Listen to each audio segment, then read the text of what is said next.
Bismillahirrahmanirrahim. Ta'alluma wa ta'lima wa naf'a wal intifa'a wal istifadata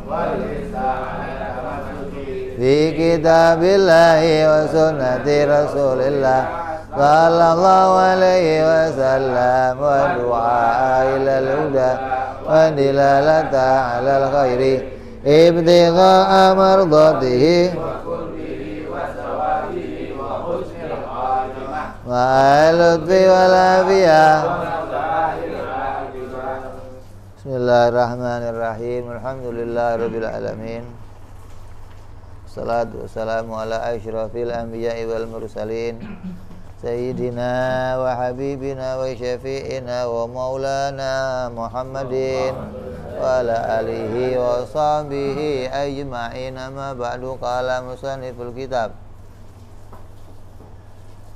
rahimahullahu wa nafa'ana bihi wa bi'ulumi fid darain. Allahumma aftah qulubana futuhal arifin wa bi'idmatika wa ansur alaina birahmatika ya arhamar rahimin. Ilan qal, masih dalam pembahasan masalah yang haram dilakukan bagi orang yang tidak bersuci. Yang lalu sudah kita bahas kehilangan kesucian. Yang pertama adalah tidak memiliki wudhu. Yang kedua kita akan bahas orang yang junub. Haram bagi orang yang junub ada 6 perkara. Yang pertama sama kayak wudhu, yaitu sholat. Orang yang junub nggak boleh sholat. Ahaduha as-sholat lil hadisi la yakbalullahu sholata bi ghairi tuhurin wala shadaqatan min ghululin. Sabda Rasulullah, Allah tidak akan menerima sholatnya orang yang tidak dalam kondisi berwudu. Dan Allah tidak menerima pula sedekahnya orang dengan harta yang haram. Sama aja itu. Gak punya wudu sholat, hartanya haram, sedekah juga gak kepake apa-apa, hukumnya dosa. Gak punya wudu kok maksa sholat, dosa. Uang haram kok disedekain, dosa. Qala Nawawi wa amma idza lam yajid junub ma'an wala turaban fa innahu yusalli hurmatil waqti ala hasabi halih. Dan apabila orang yang junub enggak mendapati air dan enggak mendapati debu, di mana kira-kira? Di planet lah. Nggak ada air, nggak ada debu, di mana itu? Gimana keadaannya? Maka dia harus sholat hurmatil waqt, walaupun keadaannya junub. Apalagi cuma nggak punya wudu, junub aja diperintah sholat. Maka ini jadi masalah loh. Jadi pembahasan lah. Terus katanya orang junub nggak boleh baca Al-Quran. Nah, orang sholat baca apa? Fatihah gimana? Nah, ramai nih. Maka ada 2 pendapat. Ada pendapat yang satu, kalau dia diwajibkan tetap sholat dan diwajibkan membaca Fatihah walaupun junub, kalau dia tidak mendapati air dan debu untuk bersuci. Terus dia bersucinya nggak ada, terus dia sholat, maka itu wajib baginya ngelakuin sholat tersebut. Lah Fatihahnya bagaimana? Tetap wajib dibaca. Hanya saja dia nggak boleh membaca surat yang lain selain Fatihah gitu loh. Bacanya cukup surat Fatihah, terus ruku, Fatihah, Yasin, Nggak boleh. Bolehnya hanya Fatihah. Nah, pendapat yang kedua gimana? Nggak boleh baca Fatihah. Bolehnya apa? Baca zikir 7 kali. Sholatnya tetap baca Fatihah, tapi Fatihah diganti zikir. Sama kayak apa? Sama kayak madhab Roy. Walaupun kepepet boleh pakai bahasa Indonesia, tapi cuman sekali. Maka kalau orang junub mau sholat karena nggak ada air, nggak ada debu, maka sholatnya tetap sholat biasa, tapi Fatihahnya diganti zikir 7 kali. Subhanallah, alhamdulillah, la ilaha illallah, wallahu akbar. Tambahin lagi zikir yang lainnya, tasbih, tambahin yang lainnya, pokoknya jumlahnya 7 zikir, la haula wala quwata illa billah. Maka baru sujud, idal, ruku. Nanti rakaat berikutnya sama, baca zikir lagi. Ini pendapat yang kedua. Tapi pendapat yang sahih yang pertama tadi, wajib baca Fatihah. Kalau sholatnya saja wajib, junub kan nggak boleh sholat. Ini junub wajib. Maka Fatihahnya juga dapat keringanan. Gitu loh. Wong sholatnya aja diperbolehkan, apalagi cuman Fatihah. Ini bedanya orang yang junub. Terus yang kedua, apa yang diharamkan bagi orang yang junub sama kayak wudhu, yaitu tawaf. Orang yang junub nggak boleh tawaf. Orang yang junub nggak boleh Orang yang wudhu ya begitu, nggak boleh sholat. Orang yang wudhu nggak boleh tawaf. Kalau orang tawaf itu orang sholat itu kentut ulang dari awal, maka sama dengan halnya tawaf, karena tawaf ukurannya sama kayak sholat. Terus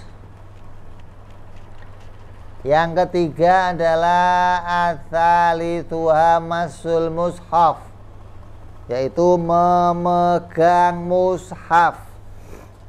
Nggak boleh memegang mushaf.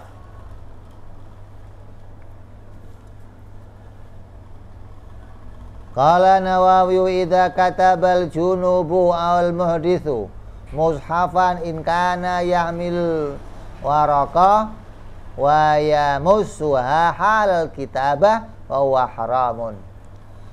Kata Imam Nawawi, apabila orang yang junub atau orang yang tidak punya wudhu itu menulis mushaf, menulis ayat Al-Quran, apa hukumnya? Jika ia membawa kertas dan memegangnya saat menulis, maka hukumnya haram.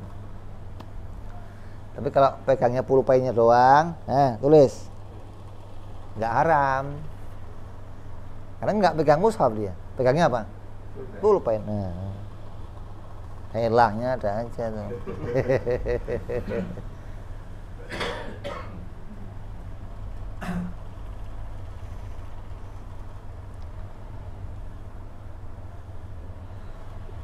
Maka kalau dia tidak menyentuh kertas, ada 3 pendapat. Satu pendapat ngomong boleh, sahih. Satu pendapat ngomong haram. Satu pendapat ngomongin boleh bagi yang nggak punya wudhu, tapi nggak boleh bagi yang junub. Ini pendapat tentang menulis atau memegang Al-Quran. Yang keempat, rabi'uha hamlul Quran, yaitu membawa Al-Quran.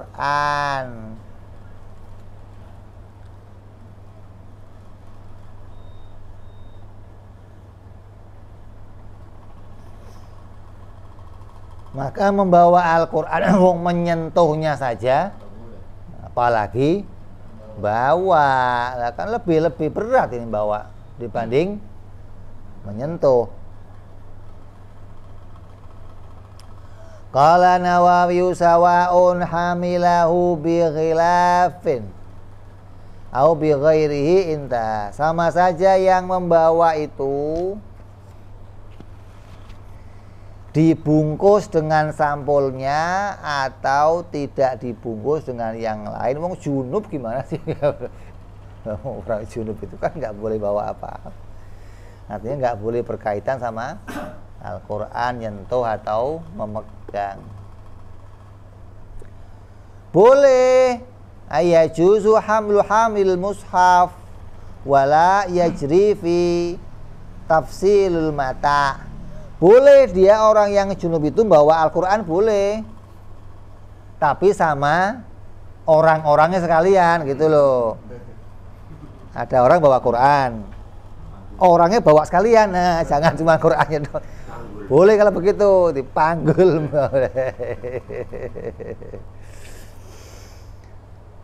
Perinciannya sama kayak barang dagangan.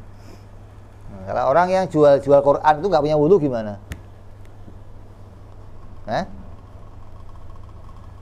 Kan ada kan orang yang lihat ya di mall-mall apa di apa, kalau yang jelas Qurannya itu matok di situ mending. Kalau yang kaki lima bongkar, masa bongkar. Kalau nggak punya wudu boleh bawa nggak?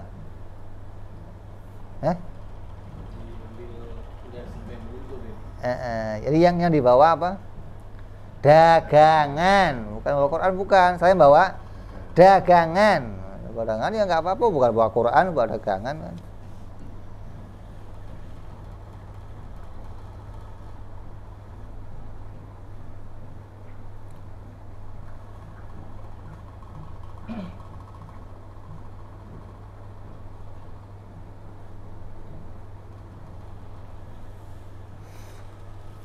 Walau hamila mushafan ma'a kitabin fi jildin wahid, dan jika seorang membawa mushaf bersama kitab di dalam satu kantong kulit,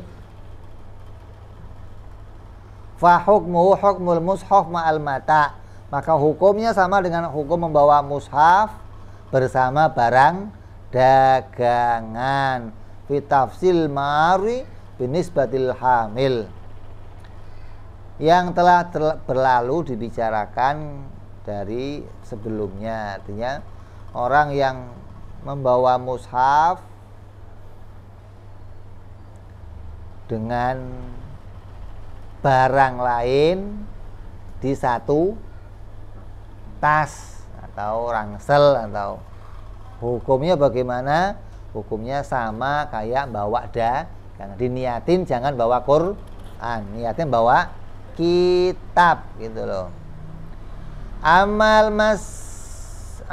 masu fa yahrumu masu jildil musamitil mushafi duna ma'adahu. Maka haram memegang kulit yang membalut mushaf bila bukan kulit yang lainnya. Megang kulitnya aja nggak boleh. Kalau kulit-kulit yang lain boleh, kamu kemek-kemek juga boleh. Sudah kulit ini nempel di Quran, jadi sampulnya Quran, maka nggak boleh disentuh.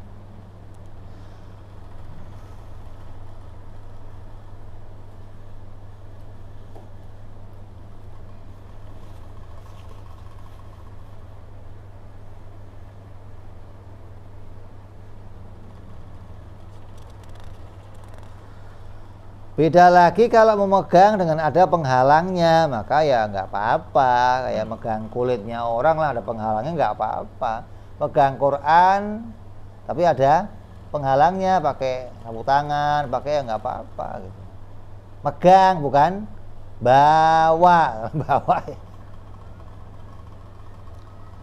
Li'anna hurmatal masih huna ta'zimul mushaf, karena sungguhnya pengharaman di sini adalah karena memuliakan Al-Qur'an. Wa yarumu min wara'il ha'ilin mubalaghata fin, maka haram dari balik penghalang mushaf karena lantaran berupaya maksimal untuk mengagungkan. Wa naqdu fil wudu'i bil masi lima fihi min itharati syahwati al mafqudi dzalika ma'al hail.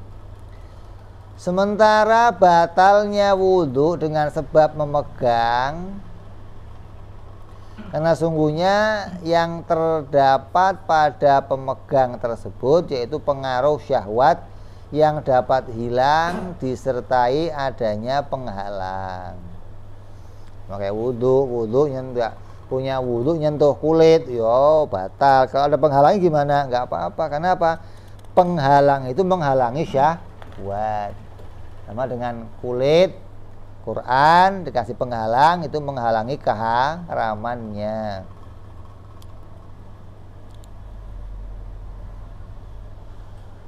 Wala yajibu man'u sobi, dan tidak wajib kamu mencegah seorang anak al-mumayyiz, walaupun dia telah orang yang anak dan dia telah tamyiz, walau junuban, walaupun orang anak itu dalam keadaan junub bawa Quran, nggak boleh dicegah. Min hamlil mushafi wa masih lihajati ta'allumih, karena hajatnya tujuannya mau ngaji gitu loh. Kalau anak ngaji walaupun junub ya nggak ada apa-apa, wong niatnya mau ngaji. Itu pengecualian, kekhususan. Udah gede daplak nggak punya wudhu bawa Quran, ngapain mau ngaji? Oh nggak apa-apa gitu.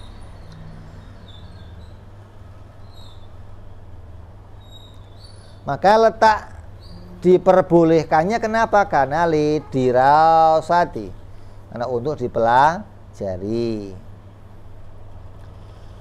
Qala asibra misli, beda lagi bi khilafi tamkini minas salati wat tawafi au nahwihima ma'al hadathi. Beda lagi dengan keadaannya memberi keleluasaan kepada anak untuk sholat dan tawaf atau semacamnya disertai kondisi berhadas, itu nggak boleh gitu. Artinya kalau orang itu mau apa,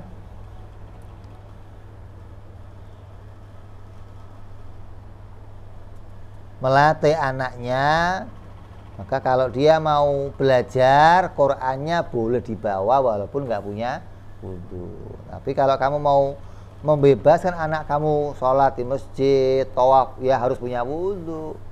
Udah ada syaratnya, kalau sholat harus sunat gitu loh.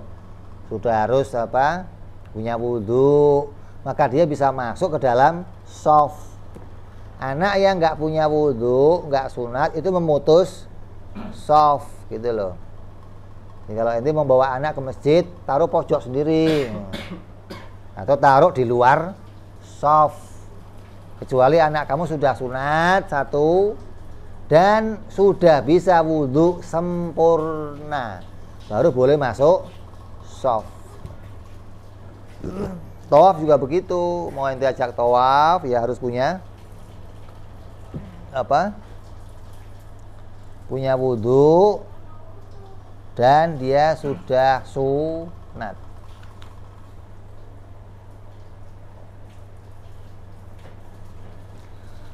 Beda lagi wa yahrumu tamkinu ghairil mumayyiz wa nahwi mushaf walau ba'dun ayat lima fi minal ihanah.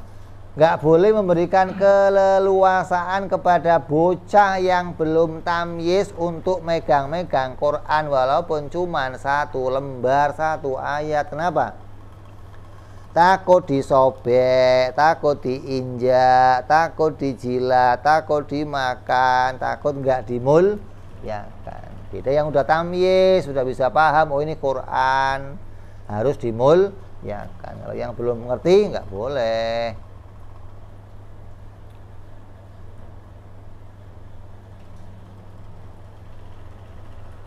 Terus ada tambahan ini faedah. Qala Nawawi fitibyan la yumna'ul kafiru anisima'il Quran. Orang kafir itu enggak haram mendengarkan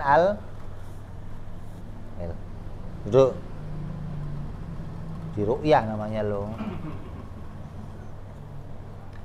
Dalam Quran Allah berfirman, Wa in ahadum minal musyrikina istajaraka fa ajirhu hasnan yasma'u kalamal Qur'an hatta yasma'a kalamal Qur'an. Dan jika seorang di antara orang-orang musyrik itu meminta perlindungan kepadamu, maka lindunganlah dia supaya ia sempat mendengarkan bacaan Al-Quran. Ya, orang kafir mau digebukin orang, sini masuk. Di rumah kamu ada anak kamu baca Quran, istri kamu baca, bisa dia dengerin, bisa masuk, bisa dapat hidayah. Beda lagi wayamna'u min masil mushaf, itu lagi orang kafir nggak boleh pegang.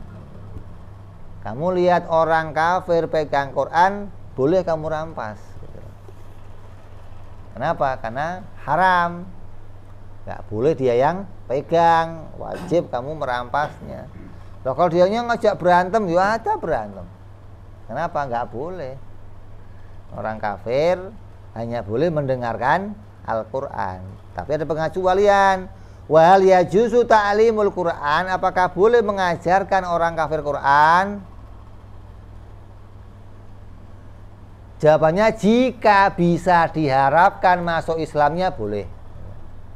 Jika nggak bisa diharapkan masuk Islamnya, nggak boleh, gitu loh. Oh, ini ada kemungkinan masuk Islam nih. Nah, ini gue ajarin nih.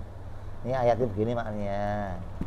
Ini tafsirnya begini, ini pemahamannya begini. Karena ada kemungkinan masuk Islam.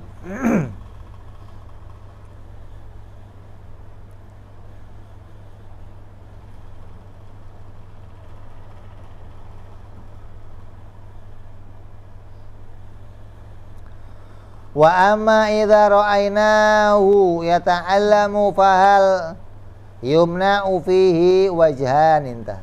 Dan apabila kita melihat orang kafir mempelajari mushaf, lalu apakah harus melarang mengenai hal ini? Ada dua pendapat. Kalau ada kemungkinan masuk Islam, maka diperbolehkan. Kalau nggak ada kemungkinan, maka ada dua pendapat. Kembali kayak atas tadi. Pendapat yang sahih, diperbolehkan mengajarkan sebagian, sebagaimana tidak diperbolehkan menjual mushaf kepadanya, meskipun dapat diharapkan masuk Islamnya. Jarin, tapi nggak boleh diperjual belikan kepada dia. Yang kelima, wa khamisuha al-lubthu, yaitu diharamkan bagi orang yang junub berdiam diri di dalam masjid. Al-lubthu fil masjidi, ai lubthu muslimin balighin ghaira nabiyyin, yaitu berdiam dirinya seorang muslim, laki-laki maupun perempuan, yang dia bukan seorang nabi. Kalau nabi gimana?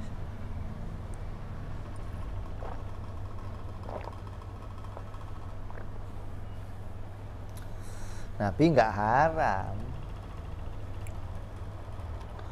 Oh, nabi itu nggak pernah batal wudu. Makanya walaupun nabi itu junub, walaupun nabi itu kentut, dia tetap bisa pegang Quran, bisa masuk masjid, bisa sholat. Itu khusus. Kamu jangan tiru, saya mau ikut nabi. Itu khususan.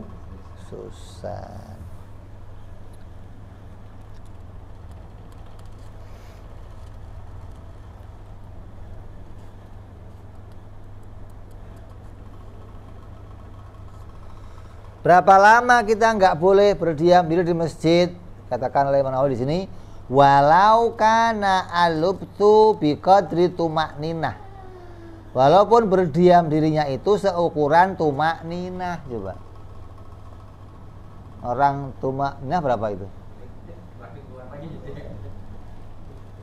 Nggak boleh, haram.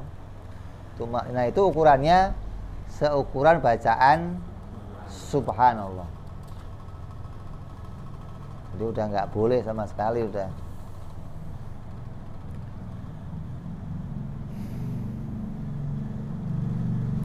Tapi la uburuhu wa wa'dukhulu min babin wa khuruji min bail akhar. Maka tidak diharamkan orang itu lewat, melintas.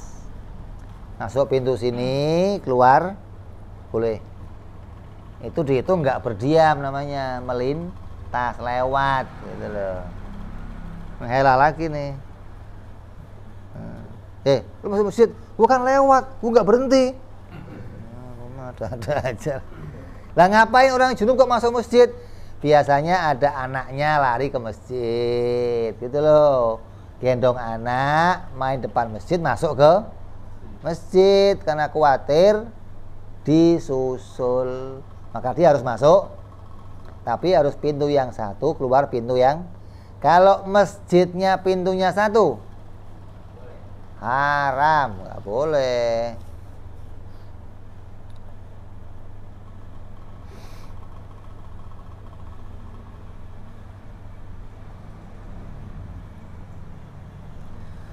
Adapun melintas boleh. Qala Allah Ta'ala la taqrabu sholata wa antum sukara hatta ta'lamu ma taquluna wala junuban illa abiri sabili hatta tagtasilu.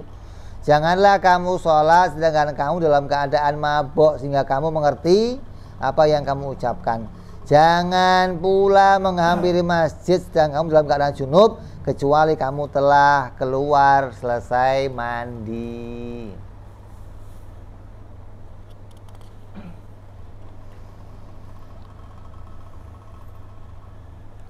Aila takrabu maudhi'a sholata hatta kaunikum sukara wala fi hal kaunikum junuban. Janganlah kamu mendekati tempat sholat di saat kamu mabuk, dan jangan pula kamu mendekat di tempat sholat dalam keadaan junub. Naam yajuzu lubtuhu fihi darurah. Boleh berdiam diri di masjid tapi keadaannya darurat. Kepepet. Pepetnya apa? Macam ka'an nama fihi fahtalama wa ta'adzara hurujuhu li khaufi min asasi wa nahwih. Kayak tidur di masjid, untung nggak dipindah pinggir sumur loh. Lalu dia mimpi mengeluarkan air mani, namun kendalanya kalau dia keluar takut patroli. Di Mekah nggak punya visa, nggak punya paspor, tidur di masjid, junub gimana? Mau keluar ditangkep, kagak keluar. Itu namanya apa? Darurat.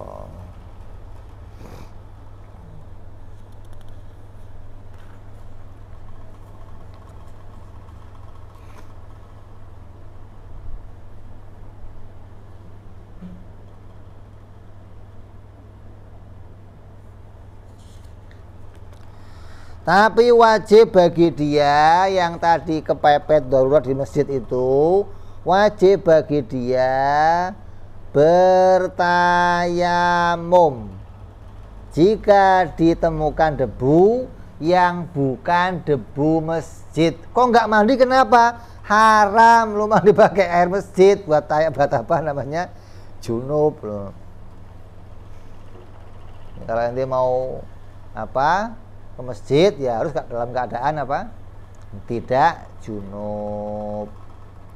Ama turabuhu fawa addahilu fi waqfiyatin ka'an kanal masjidah turaban fayahrumu tayammumu bihi fayasih. Adapun debu masjid adalah sesuatu yang termasuk dalam perwakafan masjid. debunya aja masuk wakaf masjid. Umpama keadaan lantai masjid berupa tanah, maka haram bertayamum dengannya, namun sah tayamumnya. Ini khilafnya ulama. Kata yang lain, debu itu bagaimana memilikinya. Ya, debu di masjid punya siapa? Nah, kalau terbang keluar, kalau terbang keluar punya siapa? Lepas. Nah, kalau uang kamu terbang punya siapa? Ya kamu juga. Kan repot. Jadi debu ini punya siapa gitu loh. Sesuatu yang nggak bisa dimiliki masjid boleh dipakai dalam masjid untuk bertayamum. Kalau pakai pendapat debu nggak termasuk yang bisa dimiliki gitu loh. Wong debu kan mau miliki susah, wong debu gimana milikinya sih? Kalau tanah lah itu bisa.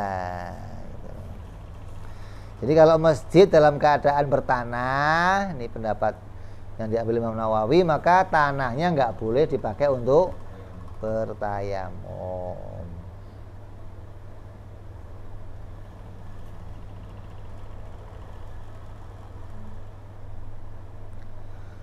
Walau jamaah zaujatahu fihi fahuwa marrani lam yahrum. Seandainya seorang bersetubuh dengan istrinya di dalam masjid dan keduanya segera berlalu, maka tidak haram melewati masjid itu. Ini ukurannya lewatnya gitu loh. Amalau makatha fihi li'udri fa innahu yumtani'u mujama'atuha hina idzin. Dan jika keduanya berdiam diri di masjid karena itu ada kendala, ada sesuatu yang lain, maka sesungguhnya terlarang itu menyetubuhi istrinya di saat seperti itu. Masjid kekunci, dalam masjid kekunci karena nggak bisa keluar, buat kumpul di masjid haram.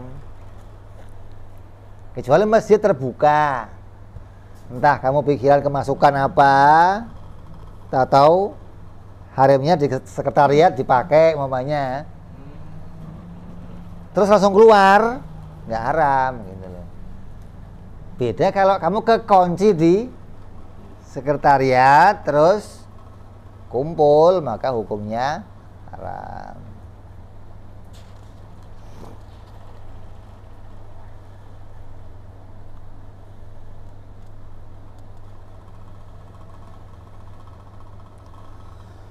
Dan yang termasuk masjid itu apa? Ya terasnya, ya pekarangannya, jendela atapnya, dindingnya, terowongan di dalam masjid, semuanya termasuk bagian masjid. Yang keluar di batasan masjid apa? Ya tempat sholat hari raya, majelis-majelisnya, sekolahannya, itu bukan termasuk masjid. Tempat memberi pelajaran, tempat guru-guru yang lain bukan termasuk masjid.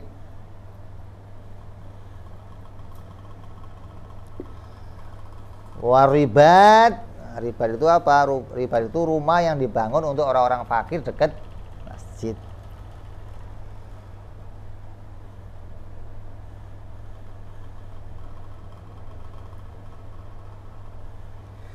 Adapun anak kecil, wa amma sobiyu fayajuzu liwalihi tamkinahu minal muksi kal qiraah. Anak kecil boleh dibebaskan berdiam diri di masjid sebagai bentuk keleluasaan kepadanya, sama seperti orang tua membebaskan dia membawa Al-Quran untuk belajar.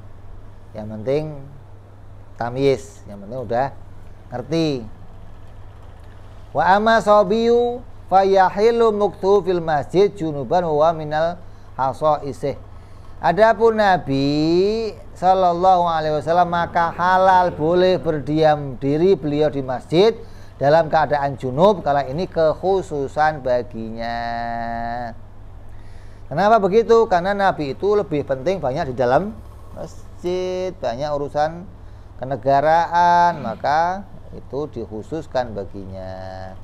Akan tetapi lakin dalam yakok minu Nabi nggak pernah ngelakuin yang demikian gitu, walaupun boleh tapi ya nggak sembrono maksudnya. Wali anna dzata wa 'azama min dzatil masjid. Sesungguhnya zatnya Nabi lebih mulia dari zatnya masjid. Wa amal kafir, adapun orang kafir fala yumna'u minal mukti, tidak haram orang itu berdiam di masjid. Fil masjidi junuban, walaupun dalam keadaan junub. Orang kafir junub semua. Mana ada orang kafir yang enggak junub? Orang kafir junub semua, enggak bisa mandi. Kalau mandi pakai sampo doang kan junub tetap. Li'anahu la ya'taqidu hurmatahu wa in haruma alaih. Karena sungguhnya ia tidak meyakini keharaman hal tersebut meskipun hal itu sebenarnya diharamkan baginya. Li'anahu lah, bagaimana haram? Orang kafir haram. Masuk Islam dulu baru haram. Orang kafir kok haram? Kafir gimana? Orang kafir kok haram? Kafir makan babi haram. Ente haram makan babi, orang kafir kok haram. Kalau sudah mukmin baru, walaupun nanti dia akan dihukum karena makan babi gitu loh. Walaupun dia nanti akan dihukum karena enggak sholat, tetap dia di dunia enggak wajib sholat. Wong kafir gimana?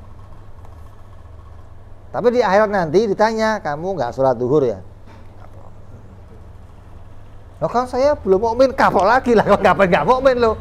Udah wajib sholat, wajib mukmin nggak dikerjain semua, double pukulannya. Gitu.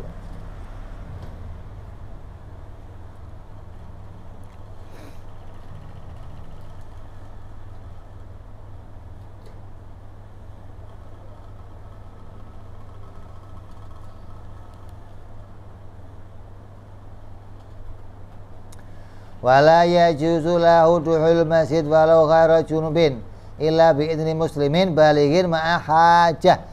Dan tidak diperbolehkan bagi orang yang kafir memasuki masjid walaupun tidak dalam keadaan junub kecuali dikawal, diizinkan bersama orang muslim yang baligh. Wa minha julusul qadhi, dan dia termasuk pula berdiam di masjid dalam keadaan junub lantaran kepentingan mendesak adalah al-qadhi atau al-mufti fihi atau ummarah, yaitu seorang yang qadhi, pemberi keputusan hukum atau pemberi fatwa atau pemakmur masjid. Ini pengecualian, perbot. Iya, kalau dia nggak ada kan ribet gitu loh maksudnya. Terus yang terakhir yang keenam, qiraatul Quran. Nggak boleh orang yang junub membaca Al-Quran. Nyentuh nggak boleh, bawa nggak boleh, baca nggak boleh. Kalau orang wudhu, nggak punya wudhu, boleh baca. Yang nggak boleh nyentuh sama bawa. Yang baca masih boleh. Dan perkara keenam yang diharamkan bagi orang junub adalah membaca Quran. Maka disyaratkan dalam pengharaman itu ada 7 syarat. Yang pertama, keadaan pembacanya dengan melafadzkan dan semisalnya dengannya, isyarah bagi orang-orang yang bisu yang dapat memberi pemahaman kepadanya. Yang pertama haram, kenapa? Kalau bacanya pakai lafadz, dikeluarkan bismillahirrahmanirrahim, alhamdulillah, haram hukumnya. Atau ngasih isyarah sama orang bisu sampai orang bisunya paham, haram juga. Kenapa wong? Sama aja dia baca Al-Quran, baca pakai lafadz kamu atau baca pakai isyarah depan orang bisu kan bisa dipahami. Berarti sama aja kamu baca Al-Quran. Nggak boleh kecuali kamu dalam hati. Ini dikerasin atau pakai isyarah.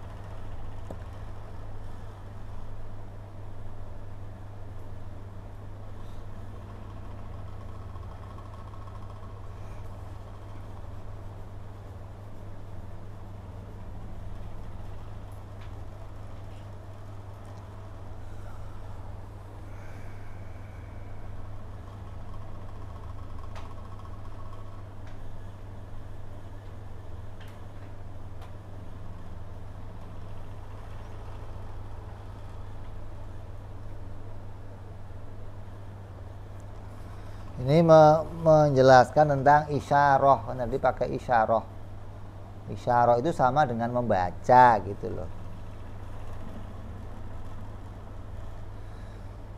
Sungguhnya isyarah orang bisu diperhitungkan sebagai pelafatan kecuali pada 3 persoalan. As-sholatu fala tabtuluha. Sholat maka tidak batal seorang bisu dengan sebab isyarahnya. Orang yang sumpah, maka orang bersumpah di saat ia bisa berbicara bahwa ia tidak akan berbicara, kemudian ia menjadi bisu dan ia berisyarah dengan mengucapkan mulut, maka dia tidak disebut melanggar sumpah. Waktu sumpah belum bisu, begitu sumpah saya nggak mau ngomong, tahu-tahu bisu lah. Ketika dia mau menunjukkan sama orang lain pakai isyarah, maka tidak termasuk orang yang melanggar karena udah jadi bisu gitu loh, bukan isyarahnya orang yang bisa ngomong. Wa syahadatu fa idza asyara biha la yuqbal. Bersyahadat maka atau bersaksi maka apabila orang yang bisu berisyarah dalam bersaksi maka tidak dapat diterima persaksiannya.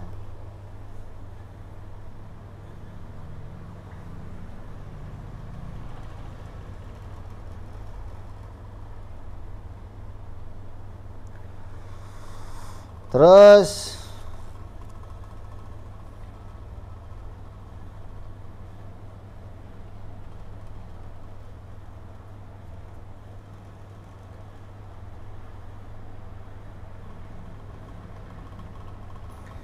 kalau orang kafir baca Al-Quran dalam keadaan junub gimana? Ya nggak haram, orang kafir bagaimana sih? Yang haram itu siapa tadi? Orang-orang yang mukmin, maka hukumnya haram.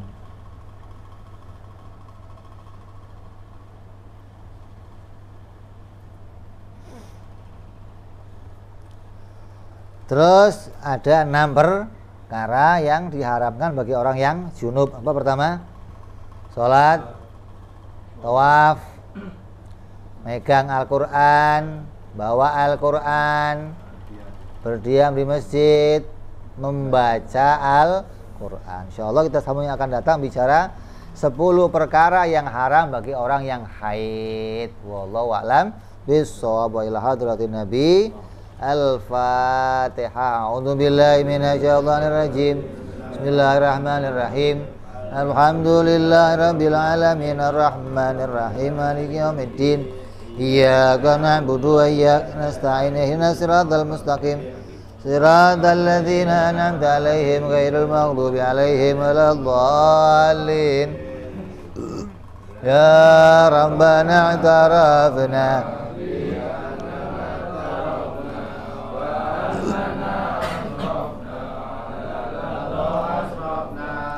wa tub 'alaina taubatan li kulli haubah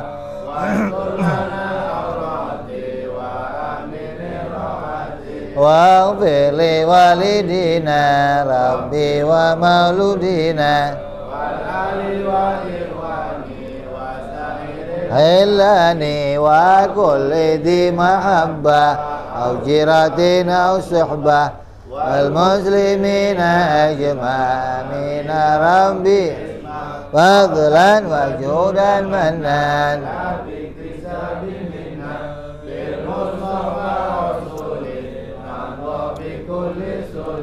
صلى وسلم ربي وآله وصحبه دادا توصي صحبي والحمد لله في البر والثناء سبحان ربك رب العزة عما يصفون والحمد لله رب العالمين. Assalamualaikum warahmatullahi wabarakatuh.